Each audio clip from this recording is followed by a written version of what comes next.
Assalamu alaikum wa rahmatullahi wa barakatuhu. Alhamdulillahi rabbil alamin. Ar-Rahmanir Rahim Maliki yawmiddin. Iyyaka na'budu wa iyyaka nasta'in. Ihdina as-siratal mustaqim. اهدنا الصراط المستقيم اهدنا الصراط المستقيم صراط الذين أنعمت عليهم غير المغضوب عليهم ولا الضالين آمين. سبحانك لا علم لنا إلا ما علمتنا إنك أنت العليم الحكيم ولا فهم لنا إلا ما فهمتنا إنك أنت الجواد الكريم والصلاة والسلام على رسول الله. قال ربي اشرح لي صدري ويسر لي أمري واحلل عقدة من لساني يفقهوا قولي. Louange à Allah, Seigneur des mondes, Maître du jour de la rétribution, Allah qui enseigna à l'homme ce qu'il ignorait. J'atteste qu'il n'y a point de divinité à part Allah subhanahu wa ta'ala et que le prophète Mohammed sallallahu alayhi wa sallam est son envoyé et son serviteur. Que la paix et la bénédiction d'Allah soient sur le sceau du prophète Mohammed, fils d'Abdallah, sa famille et sur toute personne qui suivront ses pas jusqu'au jour où il ne profitera à l'homme que ce qu'il aurait œuvré. Chers frères et sœurs en islam, Assalamu alaikum wa rahmatullahi wa barakatuhu. Nous allons, Inch'Allah, patienter un tout petit peu en musique, le temps que une ou deux personnes parmi nous se connectent. Qu'Allah subhanahu wa ta'ala nous le facilite.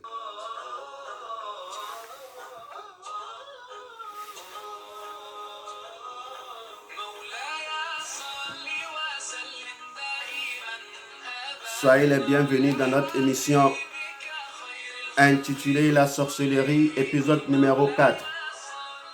Qu'Allah subhanahu wa ta'ala nous facilite cet épisode. Qu'Allah nous guide davantage. Soyez les bienvenus dans notre émission. Tel que j'ai dit, nous allons essayer de patienter un tout petit peu, le temps que une ou deux personnes se connectent. Qu'Allah nous facilite cette émission aujourd'hui. Seul Allah peut nous le faciliter. Chers frères et sœurs en islam, chers frères et sœurs en humanité, je vous prie beaucoup de m'excuser pour mes fautes d'orthographe. Je vous prie beaucoup de m'excuser pour mes émissions, parce que rien ne dépend de moi, tout dépend d'Allah. Qu'Allah subhanahu wa ta'ala nous facilite. Qu'Allah subhanahu wa ta'ala me facilite davantage. Soyez les bienvenus dans notre émission. Qu'Allah vous récompense. On attend toujours, Inch'Allah. Qu'Allah nous guide tous davantage. Soyez les bienvenus dans notre émission. Seul Allah peut vous récompenser. Le fait de respecter notre rendez-vous tous les dimanches à 16h heure française sur notre émission YouTube, sur notre plateforme YouTube. Qu'Allah vous récompense. On remercie Allah de nous avoir gardés encore en vie aujourd'hui, qui continue de nous protéger, de nous donner la santé. Tout ce qu'on dit aujourd'hui, tout ce que je dis, je vous dis, chers frères et sœurs, sachez qu'il y a certaines personnes quelque part qui ne veulent pas que ça avance. Sachez qu'il y a certaines personnes quelque part qui empêchent l'avancement de cette émission. Parce qu'eux, ils sont destinés pour faire du mal. Nous, on est destinés pour réparer le mal qu'ils font. Donc, ils ne veulent pas que le mal soit réparé. Ils veulent que tout le monde soit dans les souffrances, dans des problèmes. Mais par la grâce d'Allah, Inch'Allah, on va s'en sortir. Par la grâce d'Allah. Qu'Allah subhanahu wa ta'ala nous le facilite. Soyez les bienvenus une fois encore dans notre émission. Soyez les bienvenus. Merci de votre respect. Merci du respect de votre émission tous les dimanches. Qu'Allah subhanahu wa ta'ala nous le facilite. Alhamdulillah, nous allons, Inch'Allah, essayer d'avancer par la grâce d'Allah, qu'Allah subhanahu wa ta'ala nous le facilite. Chers frères et sœurs, au début de mes émissions, j'avais précisé et éclaircir le sujet dont nous avons envie de développer. Et ce sujet, c'est lequel? La sorcellerie. Ok? J'ai dit, Inch'Allah, nous allons définir ce qu'on appelle la sorcellerie. Nous allons parler de la provenance de la sorcellerie. Nous allons parler des actes qu'on peut commettre avec la sorcellerie. Étant sorcier, étant dans la sorcellerie, les actes qu'on peut commettre. Certes, on ne peut pas tout citer. On va citer ceux qui nous viennent en tête, Inch'Allah. Et le dernier point, comment combattre la sorcellerie. Actuellement, nous sommes toujours sur la définition de la sorcellerie. Et Inch'Allah, si Allah nous facilite aujourd'hui, on va essayer d'avancer, finir la définition de la sorcellerie et Inch'Allah, continuer avec la provenance de la sorcellerie. Parce que la sorcellerie n'est pas tombée comme ça des cieux. Elle a une provenance. C'est une personne qui a été la première personne, et c'est une personne qui a été la première à utiliser la sorcellerie.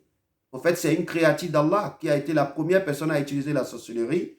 On va, Inch'Allah, en parler de ça. On demande à Allah qu'il nous facilite. Chers frères et sœurs, j'espère que vous n'avez pas oublié. J'ai dit au début de mes émissions, il y aura toujours une phrase qui sera répétitive. Cette phrase, elle est primordiale. C'est la vérité totale. Mes chers frères et sœurs, que tu sois musulman ou pas, tu es dans la sorcellerie. Hein? Et tu espères avoir les meilleures places devant Dieu, auprès de Dieu, après ta mort, c'est que tu as menti. Avec la sorcellerie, aucun acte d'adoration ne sera accepté. Tes actes d'adoration ne seront point acceptés. Tes prières ne seront pas acceptées. Ton jeûne de Ramadan ne sera pas accepté. Ton pèlerinage ne sera pas accepté. La zakat ne sera pas acceptée. Tout acte d'adoration étant dans la sorcellerie, tu es perdant, mon frère. Donc pour cela, essayons de nous en sortir de là. Certes, quand on rentre dedans, ce n'est pas facile de s'en sortir. Mais on peut bel et bien s'en sortir. Il suffit de se rapprocher de ceux qui connaissent. Si vraiment on a la crainte d'Allah. Bon, voilà cette phrase que j'ai l'habitude de répéter au début de mes émissions. Bon, mes chers frères et sœurs, nous avons parlé, j'ai essayé de définir ce qu'on appelle la sorcellerie. Ok? J'ai essayé de définir ce qu'on appelle la sorcellerie. J'ai dit comment contacter la sorcellerie. Il y a un point là que j'ai dit j'allais en revenir. Comment contacter la sorcellerie? J'ai dit la sorcellerie se contacte uniquement par voie orale. Ok? Et c'est divisé en deux parties. Soit c'est pour faire de toi un sorcier qui boit le sang, soit c'est pour te donner des maladies que tu ne comprendras pas. Les maladies qui vont bloquer ta vie. J'ai bien expliqué. Ok, j'ai dit maintenant, quand on contacte la sorcellerie, quand on bouffe la sorcellerie, dans le repas ou dans le sommeil, est-ce que ça fait de nous automatiquement, ça fait de toi automatiquement un sorcier? Non. Il y a des étapes à franchir. Nous allons voir ces étapes aujourd'hui, Inch'Allah. Ok? Ça va nous ramener aussi vers le totem de la sorcellerie. Nous allons aussi expliquer les 3 ou les 4 catégories des personnes les plus dangereuses quand ils sont dans la sorcellerie. Les personnes les plus dangereuses de ta vie et de la mienne. Quand ils sont dans la sorcellerie, l'avancement et la réussite de notre vie ne sera pas facile. Nous allons parler de ça aussi. Et nous allons vous donner comment chasser le mari ou la femme de nuit. Ok? Inch'Allah. Et après, on rentrera dans la provenance. Bon, tel que je l'ai expliqué, quand on bouffe la sorcellerie, on te fait bouffer la sorcellerie. J'ai dit dans mon épisode 1 qu'on n'est pas obligé de te mettre la poudre noire ou la poudre rouge ou la poudre jaune. Non. Une fois que l'autre est déjà initié dans la sorcellerie, celui qui veut t'initier, il ne peut pas t'initier sans être initié lui-même. Une fois qu'il soit initié, une fois qu'il est initié, il peut t'initier facilement, sans avoir besoin de quoi que ce soit. Parce qu'il aurait acquéri un pouvoir de la part de ces diables, les diables dont on parle. il suffit qu'il fixe ses yeux sur l'assiette où se trouve ta bouffe et la sorcellerie est faite. Donc, une fois que cette sorcellerie est faite, est-ce que ça fait de toi automatiquement un sorcier? Non, ça ne fait pas de toi un sorcier. Cette sorcellerie bouffée se transforme dans ton corps en tant qu'une viande. Et cette viande, c'est l'identifiant. C'est ton identifiant. Toute personne qui te voit étant dans la sorcellerie, il va savoir que telle personne a déjà notre identifiant. A déjà l'identifiant de la sorcellerie. Mais pourtant, ça ne fait pas encore de toi un sorcier. C'est celui qui t'a donné la bouffe là, qui viendra te chercher la nuit tombée. Ils font leur réunion de sorcellerie. La nuit du samedi au dimanche et la nuit du mercredi au jeudi. Ça, ce sont ces 2 nuits des réunions de sorcellerie. Là où ils vont en réunion, là où ils se transforment en hibou, en chat, tout ça, on va venir là-bas. Donc, les 2 nuits-là, la nuit du mercredi au jeudi et la nuit du samedi au dimanche, ce sont ces 2 nuits-là qu'ils ont l'habitude de faire leur réunion de sorcellerie. Donc, si jamais tu bouffais la sorcellerie le dimanche, c'est que tu dois devoir patienter jusqu'à mercredi. Si tu le bouffais le vendredi, c'est que tu dois devoir patienter jusqu'à samedi. Parce que les réunions se font uniquement pendant ces 2 temps, pendant ces 2 jours. La personne qui t'a donné maintenant la sorcellerie à manger passera te chercher avec des diables. Cette viande que tu as bouffée reste dans ton corps comme leur identifiant. Sans cette viande, sans cet identifiant, aucun diable ne pourra rentrer dans ton corps. On dit des fois que les sorciers et les sorcières se transforment. Moi, je vous dis aujourd'hui qu'aucun humain ne peut se transformer. Aucun humain ne peut se transformer sans un diable. C'est le diable qui rentre dans leur corps et qui sort selon sa créature. Si le diable était un oiseau, l'esprit de ce sorcier va sortir en tant qu'oiseau. Si le diable était un chat, l'esprit de ce sorcier va sortir en tant qu'un chat. Donc, dit qu'un sorcier s'est transformé, c'est impossible. C'est que des mensonges. C'est des trucs qui existent, qu'on entend. Mais, à vrai dire, un humain ne peut pas se transformer. Il a son pouvoir que Dieu l'a donné, c'est la connaissance. On va y venir là-bas. Dieu ne nous a pas donné le pouvoir de se transformer, le pouvoir de quitter la France et vers les États-Unis en clin d'œil. Dieu n'a pas donné ce pouvoir. Il ne nous a pas donné ce pouvoir en tant qu'humain. Il a donné ça uniquement au diable, au génie. Vous voyez? Donc le fait de dire qu'un sorcier se transforme, ça, c'est pas vrai. OK? Mais c'est des choses qui existent, qu'on voit, qu'on entend. OK? Bon, une fois que cette sorcellerie est bouffée, la personne qui t'a initié passera te chercher avec des diables qui seront prévus pour toi. Automatiquement, quand tu l'as mangé, les diables sont prévus déjà pour toi. Les diables qui vont travailler avec toi. Les diables qui vont gérer ta vie. Parce que étant dans la sorcellerie, tu ne gères rien. On gère ta vie, mon frère. Tu ne gères rien.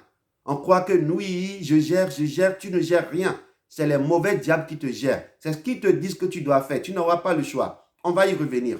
Bon, la personne vient avec les diables qui sont prévus pour toi. Il te prend, paf, les diables rentrent dans ton corps, ils se transforment et vous allez vous envoler, vous allez disparaître et vous allez vous retrouver dans leur lieu de réunion. Une fois que vous êtes arrivé, la personne qui t'a initié sera la première à te présenter aux autres membres du groupe. Ok? La première personne à te présenter aux autres membres du groupe, c'est la personne qui t'a initié. Ok? C'est la personne qui t'a initié qui va te présenter aux autres membres du groupe. Il va dire à mes chers frères et sœurs dans la sorcellerie, ou comme ils disent entre eux, Allahu Alam, voilà la nouvelle personne qui nous a rejoint. La nouvelle personne qui a rejoint notre groupe. Tu n'as pas demandé à rejoindre leur groupe, hein? Ils t'ont mis dedans avec force. Ils t'ont mis dedans sans ton consentement. Donc j'ai dit dans mes émissions, mes chers frères et sœurs, évitez de manger partout. Si tu sais manger partout, on va te mettre la sorcellerie n'importe comment. Tu vas te retrouver dans la sorcellerie. La sorcellerie de nos jours, on n'en demande plus. On n'en fait plus la demande. On te donne sans ton consentement. Tu n'as pas le choix. Et une fois qu'on te donne, tu es obligé de faire du mal. J'y viens. La personne qui t'a initié te ramène vers le groupe, vers la réunion et te présente aux autres que voici la nouvelle personne qui nous a rejoint. Qu'est-ce qu'on va lui dire? Soyez les bienvenus parmi nous. On vous donne de l'eau. On te sert de l'eau comme si on servait un visiteur. Et cette eau, pour nous, c'est de l'eau. Mais pour eux, ce n'est pas de l'eau. C'est du sang humain. On te sert cette eau. Ils appellent ça de l'eau, mais c'est du sang humain. Ils appellent ça de l'eau de source, l'eau de la vie. C'est comme ça qu'ils appellent ça. Mais c'est du sang humain.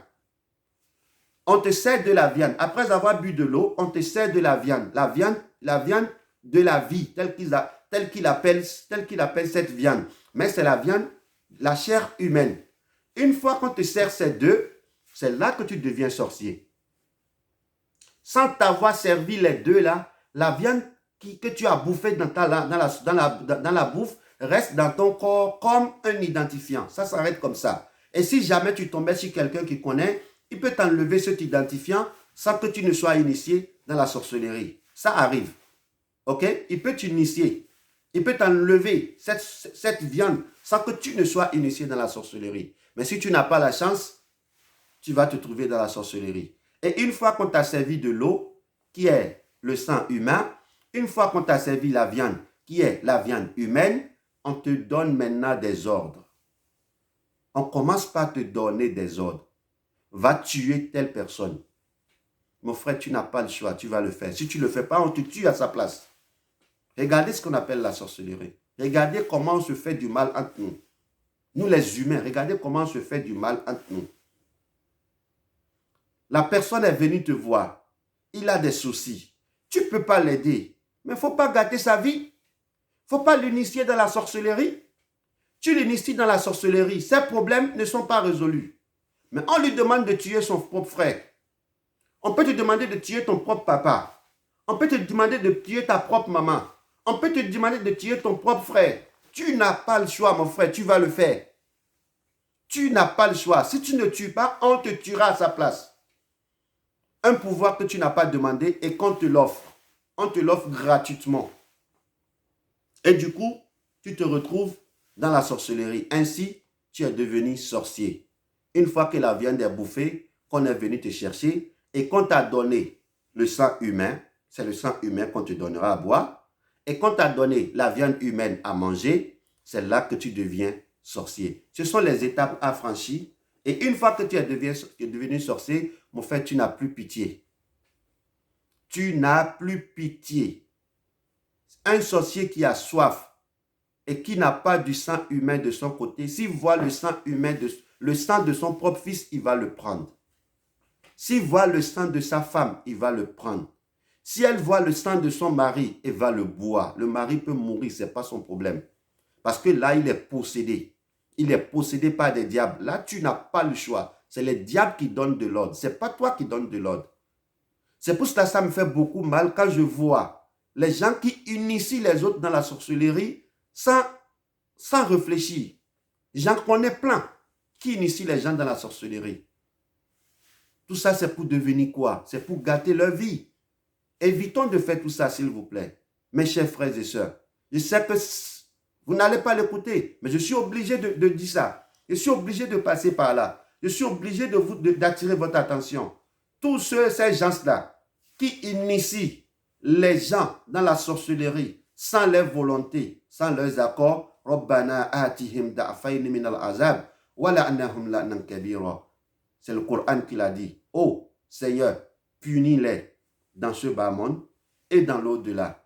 Et fasse d'eux des gens qui vont acquérir de grosses malédictions. La'annahum la'nan kabira. Qu'Allah fasse qu'ils aient de grosses malédictions dans leur vie. C'est Allah qui l'a souhaité comme ça. Il a demandé au prophète, prie sur eux, toute personne qui détruit la vie des gens, toute personne qui met les gens dans la sorcellerie, qu'Allah les punisse d'une manière telle qu'il a promis. Chers frères et sœurs, on va avancer. Maintenant, on va parler du totem de la sorcellerie. Une fois que tu es sorcier, tu as aussi tes totems. Hein? Mes chers frères et sœurs, nous tous nous sommes ici. Nous avons nos totems. Celui-ci va dire, j'aime pas manger tant. j'aime pas voir tant, j'aime pas boire tant, j'aime pas faire tant. Oui, chacun a ses totems. Le sorcier aussi a ses totems. Le totem de la sorcellerie, c'est le fait de voir le bien en son prochain. Le fait de voir le bien. Parce qu'une fois qu'ils sont sorciers, ils ont un œil spirituel. L'œil spirituel, il suffit que le sorcier te regarde. Il sait, il connaît déjà le bonheur qui vient dans ta vie. Sans que tu ne parles. C'est un don que Dieu a donné au génie. Ok? Ces diables aussi, à la base, c'est des génies. Mais vu qu'ils ont suivi le diable, c'est pour ça qu'on les appelle diables. Sinon, à la base, c'est des génies. Un génie te voit.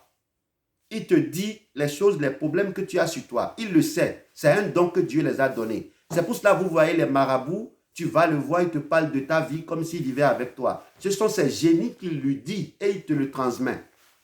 Donc, un diable, quand il te voit, il voit ton bonheur arriver. Il voit ta grandeur. Il voit ta chance. Il voit tout en toi. Et ça, c'est son totem. Le sorcier ne voit pas comment on appelle le bonheur. Ça, c'est leur totem. Une fois qu'ils voient le bonheur, ils sont obligés de le détruire. Mes chers frères et sœurs, j'espère que vous me comprenez bien. Donc, quand on va arriver au niveau de comment combattre la sorcellerie, vous allez encore mieux comprendre. Le totem du sorcier, c'est le bonheur. Une fois qu'il voit le bonheur, il est obligé de le détruire. Que ce soit le bonheur de son père, que ce soit le bonheur de sa mère, que ce soit le bonheur de son propre fils, que ce soit le bonheur de son mari, que ce soit le bonheur de sa femme, que ce soit le bonheur de ses frères et sœurs, de même père et de même mère. En fait, il est obligé de le détruire. Donc ça, c'est le totem du sorcier. Mais toi-même, tu te permets de parler de ta vie. Le sorcier, même, il cherche déjà à te bouffer. Il cherche déjà à bouffer ton bonheur.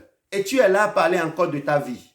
Tu es là à parler encore de ton bonheur. Tu es là à parler d'un mec que tu as rencontré, qui t'a demandé en mariage. Le sorcier n'est pas content de tout ça.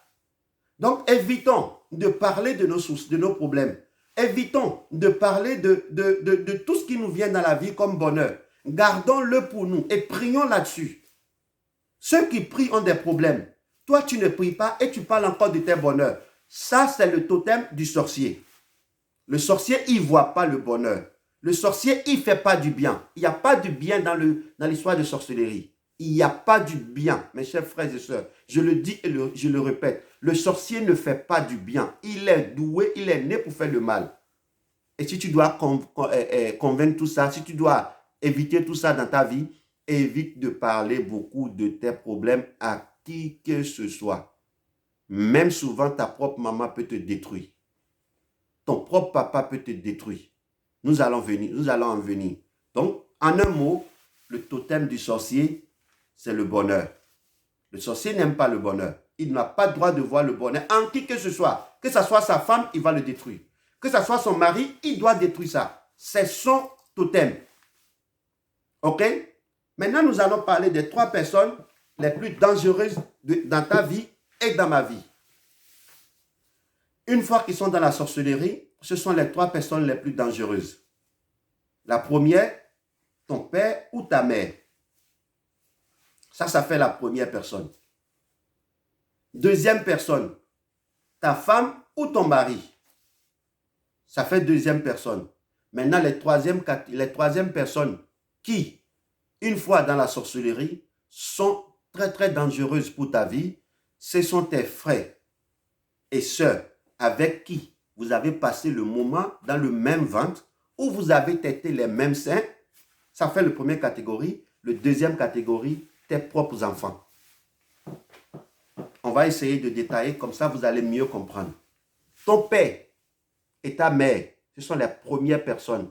J'avais demandé la dernière fois, est-ce qu'une maman peut détruire la vie de son enfant? Bien sûr qu'une maman peut détruire la vie de son enfant étant dans la sorcellerie. Elle n'a pas le choix, elle va le faire.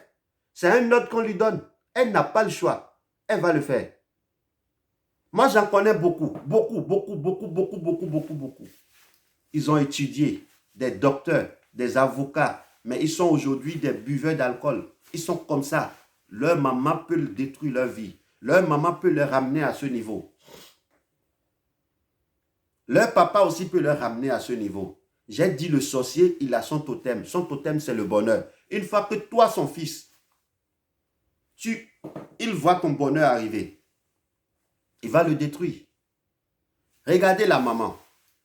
J'ai eu des gens qui m'ont interrogé, hein, soit disant, mais comment tu peux dire qu'une maman peut détruire la vie d'un enfant? Bien sûr qu'une maman peut détruire la vie d'un enfant. Une maman qui l'a mis dans le ventre, qui l'a mis dans le ventre avec des souffrances, et où il vomissait, où elle vomissait, où elle n'arrivait pas à se tenir debout. D'autres passent tout leur moment de grossesse à l'hôpital. Et pourquoi aujourd'hui tu dis que oui, une maman peut détruire la vie de son enfant étant dans la sorcellerie? Je sais de quoi je parle. Aujourd'hui, nous avons nos mamans d'autres ont 5 enfants, d'autres ont 3 enfants, d'autres ont 9 enfants, d'autres on a jusqu'à 12. J'en ai vu. Qu'Allah donne longue vie à nos mamans. Mais, au moment du première grossesse, toutes ces souffrances que la femme a eues, hein, au moment, juste après l'accouchement, Allah lui fait oublier toutes ces souffrances.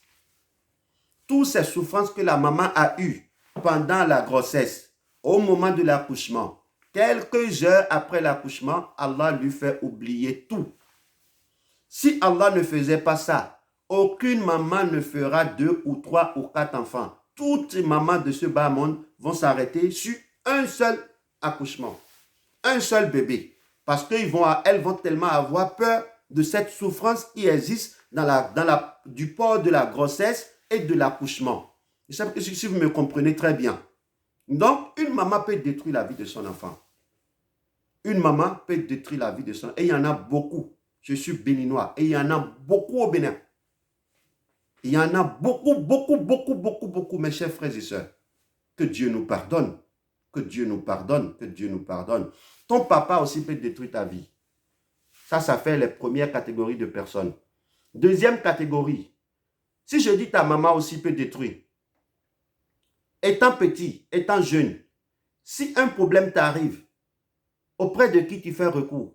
Auprès de ta maman. Tu cours directement, tu vas la voir. Maman, j'ai un tel problème. C'est elle qui va courir pour toi. C'est elle qui va aller voir les marabouts. Hey, mon fils, aidez-moi. Mon fils a des soucis. Mais si elle est dans la sorcellerie, elle va juste faire semblant d'aller voir les marabouts. Mais elle ne fait rien parce que c'est elle-même qui te détruit. Donc le fait de lui parler de tes problèmes, elle va s'accaparer. Elle n'a pas le choix. C'est son totem de voir le bonheur. Deuxième catégorie, ton mari ou ta femme. Que tu sois un homme, ta femme. Si tu as une femme, ton mari, les deux personnes-là peuvent te détruire. Une fois qu'ils sont dans la sorcellerie, c'est parce que c'est la personne avec qui tu vas manger. C'est la personne avec qui tu vas te coucher. C'est la personne avec qui tu vas parler de tes problèmes, de tes projets. C'est la personne avec qui tu vas rire et tu vas pleurer. C'est la personne avec qui tu vas te coucher en tant que mari et femme. Tu vois? C'est la personne sur qui vous allez mettre vos poitrines ensemble.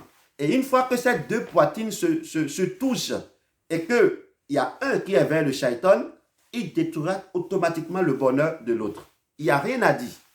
Tout ce que je dis, c'est un don et c'est des expériences. Je ne voulais pas citer des exemples pour ne pas prendre trop de temps. Mais j'essaie de l'expliquer pour que vous puissiez comprendre. Les troisième catégorie de personnes qui, une fois dans ta vie, ils vont détruire ta vie dans la sorcellerie, c'est tes frères et sœurs de même père, de même mère, hein? Tes frères et sœurs, je vais dire de même mère, ok? Et tes propres enfants. Tes frères et sœurs de même mère n'auront pas pitié de toi une fois qu'ils sont dans la sorcellerie. Là, ça fait un. Et le dernier, tes enfants.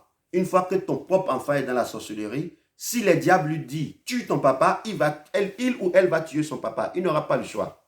Qu'Allah nous en préserve. Voilà les trois personnes, les trois catégories de personnes. Quand ils sont dans la sorcellerie, c'est mort, mon frère. Il faut que tu pries. Il faut que tu fasses des sacrifices. Il faut que tu sacrifies ton temps. Il faut que tu pries devant Dieu. Il faut que tu fasses beaucoup de fois pour t'en sortir. Je ne dis pas que tu ne vas pas t'en sortir. Mais si tu as ces trois catégories de personnes dans la sorcellerie chez toi, mon frère, c'est mort. Ok? Mon frère, c'est mort. Moi, dans la vie, ma spécialité, le pourquoi Dieu m'a créé, c'est de faire le retrait de la sorcellerie. Mais j'aime pas en parler parce que après tu auras beaucoup de personnes, tu pourras pas traiter tu peux pas aider tous les gens. Mon travail dans ma vie, c'est d'enlever la sorcellerie. Ta maman est dans la sorcellerie. Inch'Allah, je peux la rendre propre. Ton papa est sorcier. Inch'Allah, je peux lui retirer cette sorcellerie. Ta femme, ton mari est sorcier ou sorcière. Inch'Allah, je peux lui retirer cette sorcellerie. Ton fils ou tes frères et sœurs sont dans la sorcellerie. Je peux leur retirer cette sorcellerie. Inch'Allah, par la grâce d'Allah. Ça, c'est ma mission sur terre. Mais j'aime pas trop en parler. Parce que nous, les humains, on exagère beaucoup.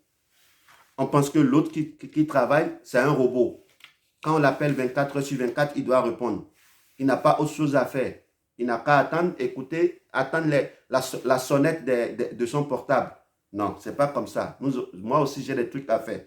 qu'Allah nous facilite. Maintenant, troisième point qu'on va développer aujourd'hui, avant de passer à la provenance, comment chasser les maris de nuit. Mon frère, si tu es musulman, là tu peux faire ce que je dis. Si tu es musulman et que tu connais le Coran, voilà. Si tu es musulman et que tu connais le Coran, tu pourras faire ce que je suis en train de dire là. Si tu es musulman et tu ne connais pas le Coran, le seul truc que tu peux utiliser, c'est le citron vert. Après, je vous donnerai les prières, les sacrifices à faire. Ça, je ne vous les donnerai pas, la grâce d'Allah. Mais actuellement, le seul truc que tu peux utiliser, c'est le citron vert si tu es musulman et que tu ne connais pas le Coran. Si tu n'es pas musulman non plus, ok? Le seul truc que tu peux utiliser, c'est le citron vert. Mais si tu es musulman et que tu connais le Coran, ça c'est pour toi. Comment chasser la femme et le mari de nuit? Qu'Allah subhanahu wa ta'ala nous le facilite. Mon frère, la nuit, avant de dormir, tu fais tes ablutions, comme nous l'a recommandé le prophète Mohammed, sallallahu alayhi wa sallam. Tu fais tes ablutions, ok? Tu fais tes ablutions, tu essaies d'aller au lit. Une fois au lit, tu t'assois au bord de ton lit, ok? Sur ton matelas. Tes deux paumes de main, tu les fermes et tu les serres bien, comme si tu avais quelque chose à l'intérieur qu'on veut t'arracher avec injustice et tu ne voulais pas lâcher cette chose. Tu serres bien les paumes des deux mains et tu les poses sur tes deux jambes. Maintenant, tu fermes tes yeux. Tu récites Ayat al-Kursi 7 fois. Si tu ne connais pas Ayat al-Kursi, tu fais Qul Huwallah 7 fois. Après, tu demandes à Allah que partout où je passe, on me dit que j'ai un mari ou une femme de nuit dans ma vie. Moi, je ne connais pas ce mari ni cette femme de nuit. C'est toi, Allah, tu le connais. Où qu'il soit, Allah, ramène-le vers moi. Tu serres tes paumes de main, tu fermes tes yeux.